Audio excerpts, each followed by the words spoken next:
From getting Tuco arrested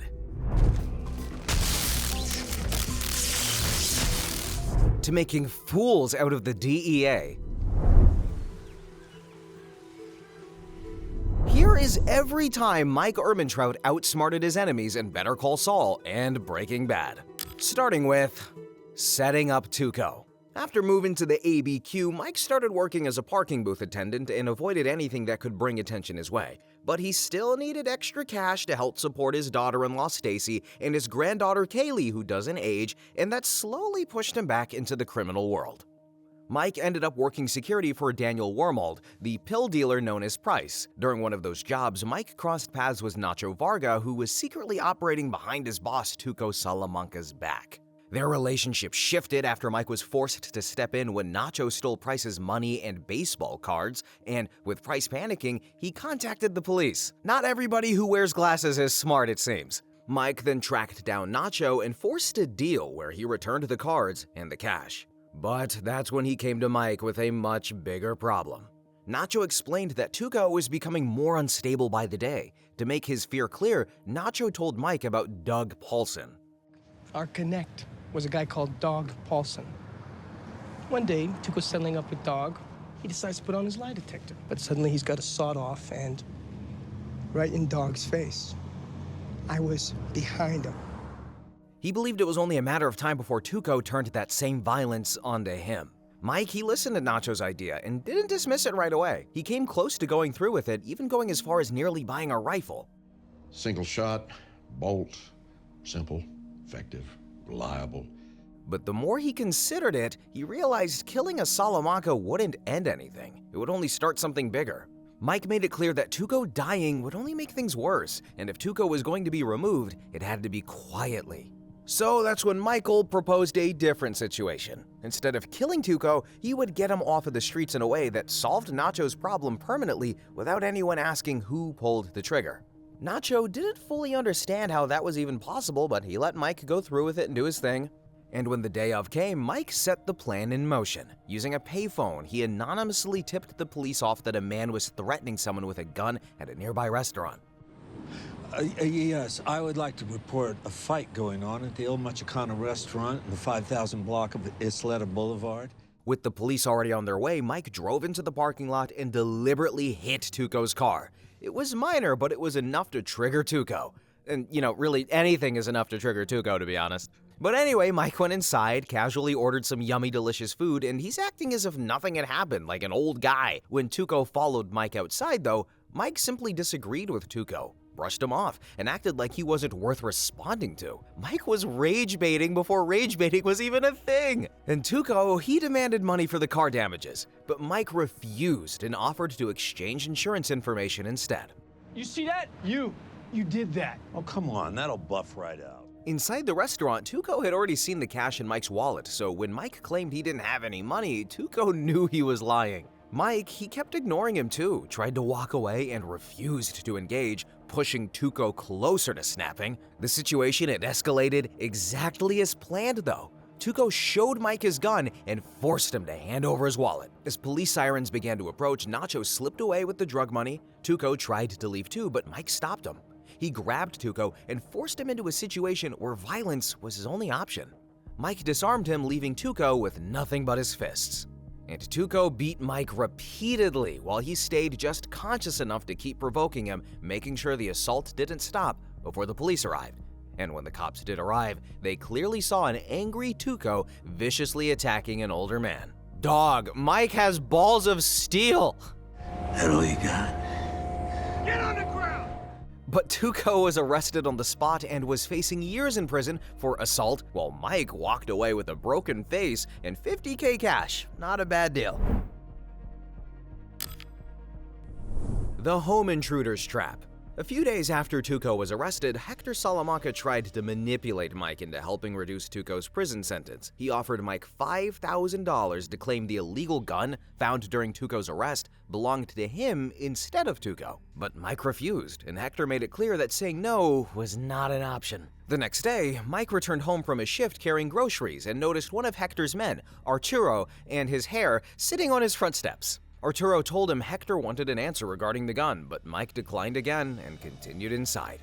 Mike knew that Hector's men would return, so he began preparing carefully. He taped carbon paper under his welcome mat to detect footprints and placed it back on the doorstep, ensuring any intruders would leave clear evidence of their presence. Later that night, when Mike returned home, he lifted the mat and found fresh footprints pressed into the carbon paper. The door lock appeared to have been tampered with, and Mike knew armed men were already inside of his house. But instead of panicking, Mike took out his gun and began methodically checking the house, moving from room to room. And when he found no one, he realized the intruders were hiding, waiting for him to make the first mistake. So instead of confronting them blindly, Mike grabbed the TV remote and turned on a loud Billy Mays ad, rest in peace. Then, the sudden noise, it forced the cartel members to reveal themselves. As the two men stepped out of the room, Mike used the door to knock out one of them and then pistol whipped Arturo.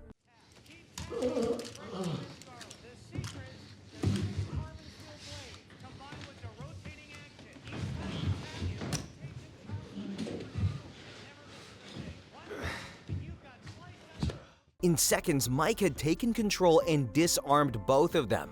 Arturo explained that they had only been sent to intimidate him into accepting Hector's deal, and all Mike had to do was say yes. You try harder next time. Get out. Robbing Hector's truck. But when Hector Salamanca threatened Mike's granddaughter Kaylee, everything changed. At first, Mike did what Hector wanted. He was called to a closed ice cream shop where Hector told Mike to go to the district attorney and claimed that the gun used in Tuco's arrest belonged to him. Mike agreed, but he wanted to be paid and asked for $50,000. When Hector refused and threatened his family, Mike reached for his pistol. I got my money. Or neither of us walk out of here. You willing to die for this? Maybe I need the 50,000 more than you do. Hector, impressed by Mike's courage, agreed to pay the full amount. On the surface, it looked like Hector had won. Tuco's sentence was reduced and Mike had backed down. But Mike, he took the threat against Kaylee personally and decided to target one of Hector's cash trucks, hitting the Salamanca operation where it would hurt the most. He began by studying the Salamanca supply network. From staking out the Regalo Helado ice cream shop, Mike learned the patterns of Hector's cash deliveries. He discovered that the money was hidden inside the rear tires of the trucks, making it almost invisible and difficult to access. He also identified the best location to intercept one of the trucks, a remote stretch of desert road, isolated enough to avoid witnesses. Mike, he constructed a spike strip out of a garden hose with long nails, and on the day of the heist, he positioned himself behind a decaying billboard, completely hidden from view. When the truck approached, Mike waited for the perfect moment and then triggered the spike strip. The tires blew instantly, setting the truck off the road and into a ditch.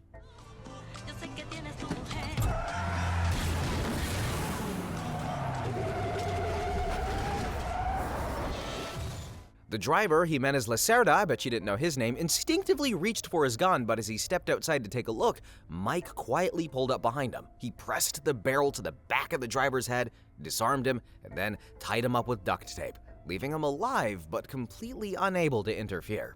Mike then turned his attention to the tires, and using an electric saw, he cut into the rubber and carefully extracted the hidden cash.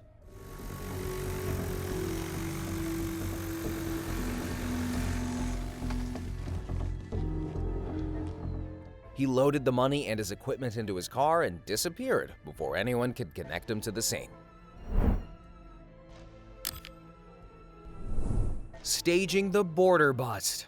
After robbing Hector's truck, Mike was ready to go even further. This guy's got nothing better to do, and I love it. He planned to kill Hector himself. He tracked Hector down to a remote desert shack, sniper rifle in hand, ready to end the threat once and for all. But just as he was about to take the shot, someone intervened. Later, when Mike finally met Gus Fring, he learned exactly why his plan had been stopped. It's not in my interest for Hector Salamanca to die at this time.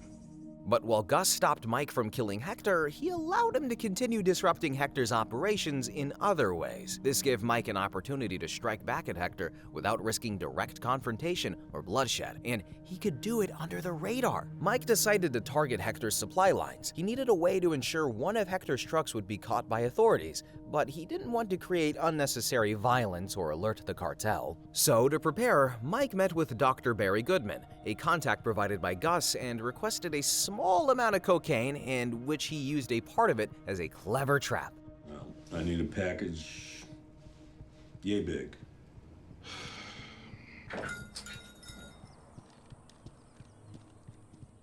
He then placed the powder inside of a sneaker, tied the pair together, and set up the shoes over a power line along a road frequently used by Hector's drivers. And this is one of my favorite parts in the whole series. From a sniper's nest overlooking the road, Mike watched the approach of one of Hector's trucks. When the vehicle stopped at a dead drop to leave weapons behind before reaching the border, Mike fired several shots into the air to make it look like there was a hunter nearby and to dismiss any future gunshots. Mike then waited for the truck to move directly under the power line.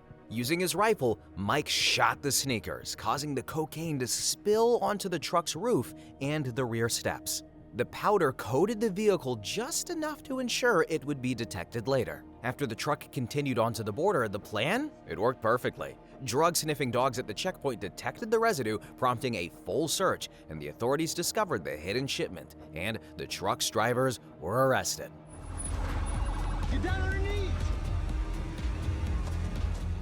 Hector's supply line, it was disrupted, and leaving him scrambling to find a new route, and the cartel suffered a financial hit without ever understanding how or why it happened. Outsmarting Lalo in the parking garage. Alright guys, so now we've got Werner Ziegler, Gus Fring's lead engineer for the underground super lab, and he had escaped his high security quarters. Homesick for his wife Marguerite, he used a laser pointer to blind the cameras and slipped out through the roof, landing a brief meeting with her. Mike quickly tracked Werner down using a travel wire agent, but he soon realized he wasn't the only one following the engineer. Lalo Salamanca had entered the chat and had noticed his movements and was following him. Mike knew that if Lalo reached Werner, it could ruin everything, so he needed a way to lose him.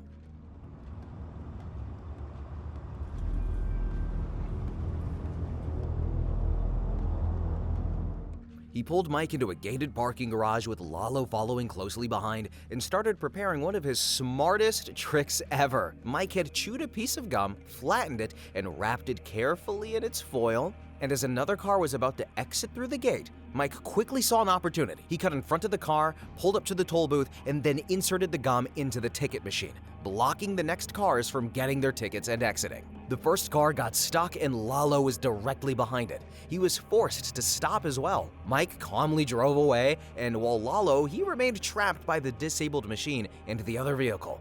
Lalo then tried to force his way out and rammed the car in front of him, pushing both vehicles against the gate, but by the time he managed to clear the gate, Mike had already disappeared. Lalo's hit and run in the parking garage, it eventually worked in Mike's favor too. He later used this incident to link Lalo to the murder of Fred Whalen and Travel Wire, which ultimately led to Lalo's arrest.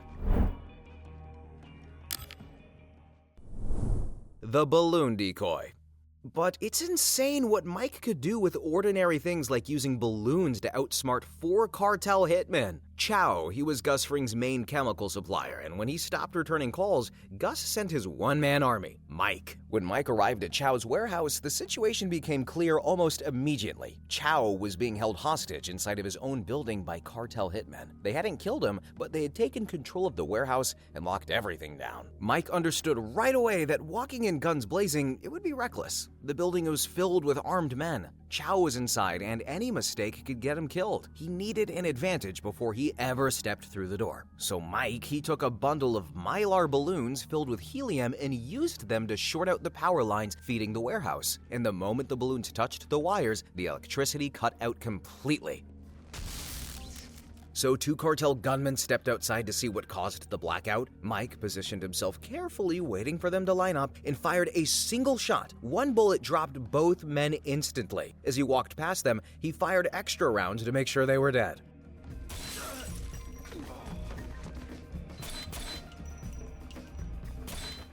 Inside the warehouse, the darkness worked in his favor. Mike removed Chow's secretary's shoes and tossed it down a hallway. The sound echoed in the dark, and one of the hitmen panicked, running towards the noise. And before he even realized what was happening, Mike shot him in the back.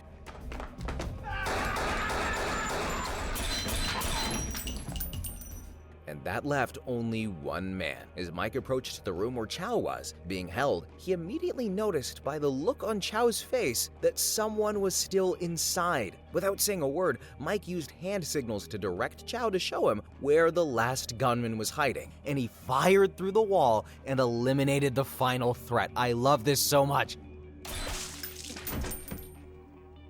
And with the danger neutralized, Mike turned his attention to Chow. And even after saving him, Mike wanted to make it clear that Chow had failed to report the cartel's presence quickly enough. Mike reached for his gun, ready to shoot Chow in the hand, but paused to ask if his secretary could drive him to the hospital.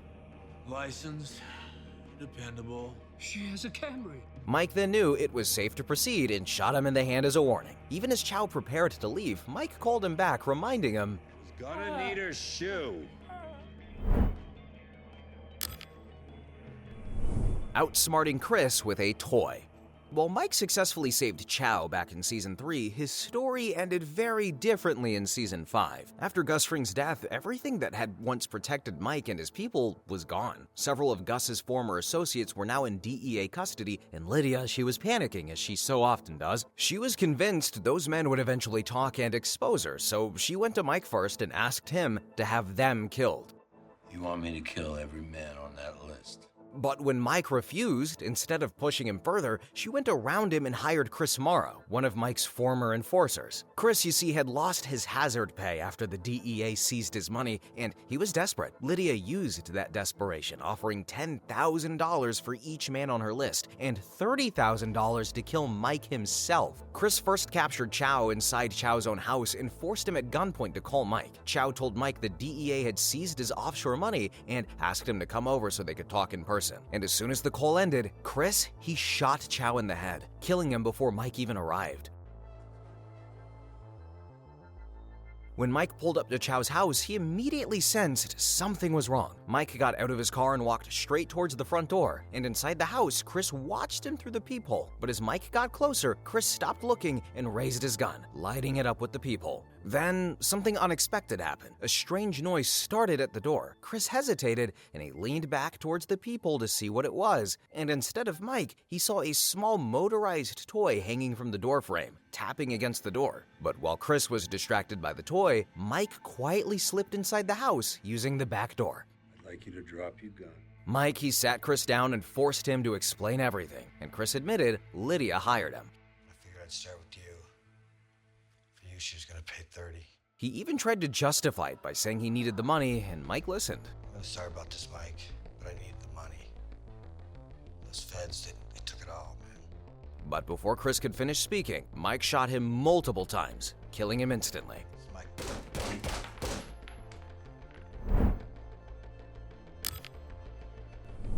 The Philadelphia Ambush. Before Albuquerque, Mike Ehrmantraut was a police officer in Philly. His son Matt was a cop too, and when Matty refused to go along with corruption in his department, his own partners Hoffman and Fensky, they killed him. Mike knew they were responsible, but there was no proof and no way to bring them in legally. And after Matty's death, Mike, he fell apart. He drank constantly and stopped caring about how he looked or where he ended up. To everyone watching, he seemed like a broken man who had nothing left. Hoffman and Fensky believed that too, which is exactly what Mike wanted. What they didn't know was that Mike was planning everything. One night, Mike broke into a police cruiser that belonged to Hoffman and Fensky. He hid a gun between the backseat cushions, putting everything back the way it was, and walked away. Later that same night, Mike went into the bar and started drinking, making sure Hoffman and Fensky noticed him. And y'all, he played the role perfectly, slurring his words and stumbling as he walked. Eventually, he made his way over to their table, threw his arms around their shoulders, and pulled them in real close and said, I know it was you. They laughed it off, but the moment, it stuck with them. When the bar closed, Mike was the last customer to leave. As he staggered down the street, Hoffman and Fensky pulled up in their cruiser and offered him a ride. Mike, he refused at first, still acting drunk, but they insisted. They took his gun too, put him in the back seat, and drove off. And during the ride, Fensky asked Mike what he meant by what he said earlier. You killed him. You killed Matty. And you killed him for nothing. You killed him because you were scared what you thought he might do.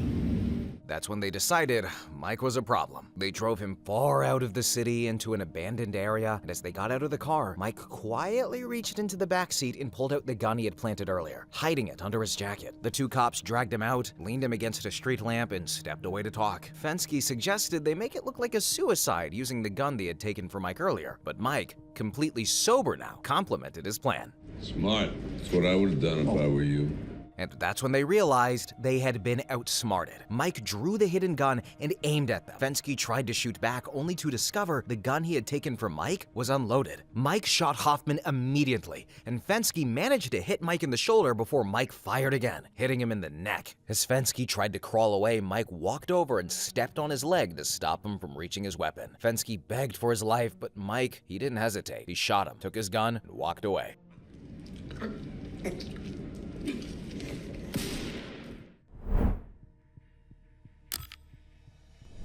The tracking device reversal. After robbing Hector Salamanca's truck and taking the $250,000 hidden inside, Mike thought he could cover his tracks, but the consequences quickly caught up with him. Nacho warned him that Hector was furious and that a random person who had stopped to help the truck driver had been killed by the cartel to cover the incident. After you left, the Good Samaritan came along and said, "Oh my God, oh my God." He cut the driver loose. The driver called us. We came out, got the truck.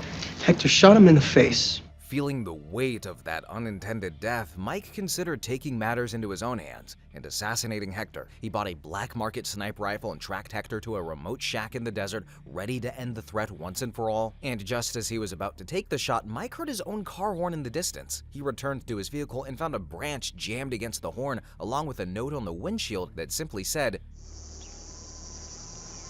That moment made it clear that someone had been tracking him, and Mike knew he had to find the bug before he could take any further action. He took his station wagon to a junkyard and began dismantling it piece by piece, searching for any hidden evidence. He checked the chassis, the interior, even the wiring, but found nothing. But one part that he hadn't examined closely was his gas cap, and when he disassembled it, he discovered a small battery-operated tracker hidden inside. I have never seen that in any piece of media elsewhere. And Mike immediately devised a counterplan. He bought an identical tracker from Dr. Caldera and learned how the device worked. It sent a signal whenever the battery was low. So using this knowledge, he hooked the original tracker to a handheld radio to drain its battery, making it appear almost dead, while secretly installing his new tracker in the gas cap. So he stayed awake all night, watching his car, and in the early morning, someone finally arrived to replace the supposedly failing tracker. Unaware he was being set up, the man removed the tracker from Mike's car and replaced it with a fresh one. What he didn't know was that the device that he took was now Mike's tracker. Once the man drove off, Mike activated his receiver and followed the signal, tracking the man step by step back to the source. This lead eventually brought him to Los Pollos Hermanos and his first meeting with Gus Fring. The DEA versus Mike. With Gus Fring dead, the authorities turned their attention to anyone connected to his operation. Mike's name came up because of offshore bank accounts Gus used to pay his associates. Interrogation at the DEA field office. You see, Mike was called to the DEA Albuquerque field office where he was questioned by Hank and Gomi. I mean, given your history, doing background checks on pimple-faced fry cooks seems like overkill. What else you do for Fring? As Hank pressed him further and brought up Gus's drug empire, I absolutely loved the way Mike plays it off here. Drug empire. First time hearing about that. And that's when Mike asked if he was under arrest. And when Hank said, Forget your handcuffs. I'm confused. Am I under arrest here or am I not? You are not under arrest. Mike simply got up to leave. But just as he was about to walk out, Hank mentioned something that stopped Mike. And I suppose we could talk about the $2 million in your granddaughter's name. Hank explained how Gus had offshore accounts and they were all in the names of people who were on his payroll, but there was one account that stood out the most. One of the names was Mike Ehrmantraut. $2 million and change we found on deposit for her. He took one look at that and said, "Shit, man, this 5th grade girl is the muscle behind Fring's entire operation." I said, whoa, hey, partner, slow down there. Maybe it was actually her dear old granddaddy. Gomez added that the government might allow Kaylee to keep some of that money if Mike cooperated and told them everything he knew about Gus's operation. But Mike once again denied any knowledge of the money, and he left. I don't know anything about any money. I don't know what you're talking about. the park surveillance, and the fuck you note. The DEA continued to follow Mike, trying to catch him moving money or setting up a dead drop. One day, he was at a park with Kaylee when Gomez and Van Oster watched him from a distance. Mike noticed the surveillance and decided to play a small, clever trick. Before leaving, he scribed a note and tucked it under a nearby trash can. Gomi thought it was a dead drop, and when he approached the spot expecting to see a secret handoff or evidence, he found only the note, which simply read, Mike had used the note to silently mock them, proving he was always aware of their presence. The final DEA chase. Eventually, the DEA managed to pressure Mike's lawyer, Dan Washburger, into cooperating. While Mike was at a park with Kaylee, Walt warned him that the DEA was closing in and preparing to arrest him. Mike realized that if he tried to stay with Kaylee, both of them could get caught. So, with no other choice, Mike abandoned the park, leaving Kaylee behind just long enough to escape. Moments later, the DEA arrived, but Mike was already gone. His careful planning and ability to stay calm under pressure allowed him to avoid capture, but this escape would directly lead to his final confrontation with Walter White, where Walt's ego gets Mike killed. Shut the fuck up. Let me die in peace. Alright y'all, so let us know in the comments below what you think was Mike's smartest move. And if you want another deep dive in the universe, check out our video on every person who didn't deserve to die in Better Call Saul. Thanks for watching, commenting, have a good one, and bye-bye!